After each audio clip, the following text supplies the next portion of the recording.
Today I have the Pioneer MVH S600BS installed in a 2003 Buick Park Avenue. I recently replaced my old radio due to the relay in it actually going out. I used to have another Pioneer radio, which was a single DIN. At first I thought it was a wiring issue or an issue with the car, but when I shut the car off, I didn't have 12 volts going through the ignition wire anymore. So it was definitely an issue with the radio, because even though I disconnected the wire for that, it was still staying on. Went online on Amazon and I bought this one, double DIN. Figured why not fill the entire space, because it looks a lot better in the end. But turn this on. It's got Sirius XM and it has AM FM, USB, mixed tracks. It also has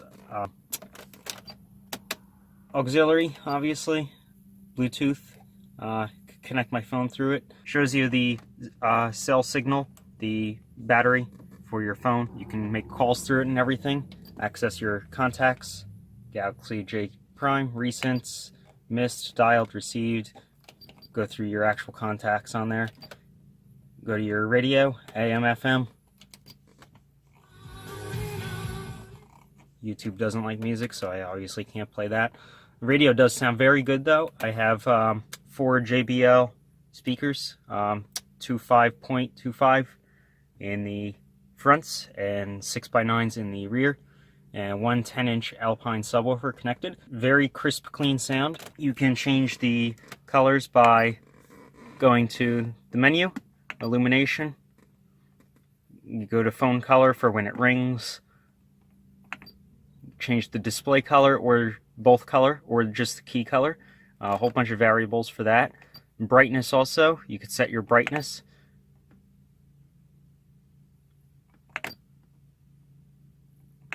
Dim setting, you could sync it with the clock. I have it connected with my clock right now, so it'll change with that.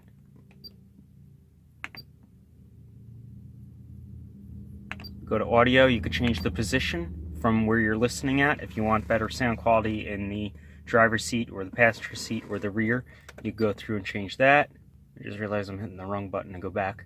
Double bass, loudness, EQ setting, fader, balance, subwoofer, speaker levels, change your speaker levels, front, right, left, rear right, subwoofer, crossover, change your crossover settings. Go to system, your phone connect. You can have a temporary phone connected, a visitor phone, so to say. So it doesn't bother with the phone contacts and everything, it just streams the audio.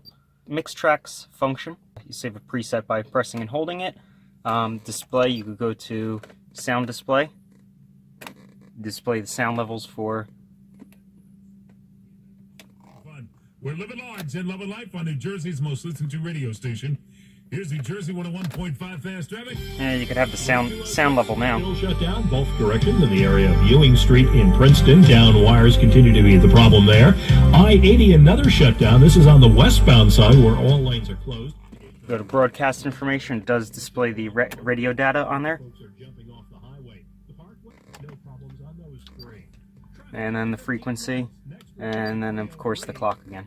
I will add, based on your vehicle, depending on how you mount it, you cannot use a trim around it, such as the one I have. I had to remove the trim and just put the dash right on.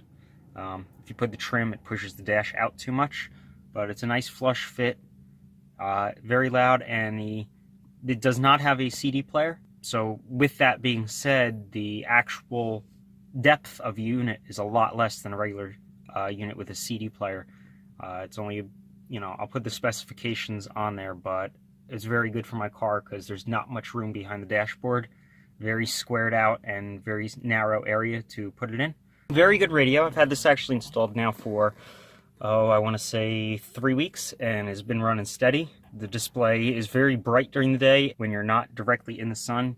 You can't see it on camera. It does look like it's faded out and you can't read it, but in real person it is very clear unless the sun's obviously shining directly on it, and that would be an issue with pretty much any radio unless it has a regular diode display, not LED. If you have any questions, let me know. Leave them in the comments below. I'll try my best to answer them. I got a USB hooked up, so I could just stream my music through the USB port there. You could also obviously plug your phone in if you want. I have an Android. It says it's for Apple, but I have an Android and connected to Bluetooth. It works great. I could access my contacts, phone calls, press and hold to activate the voice to text or voice to call feature, ask it any kind of question and whatnot.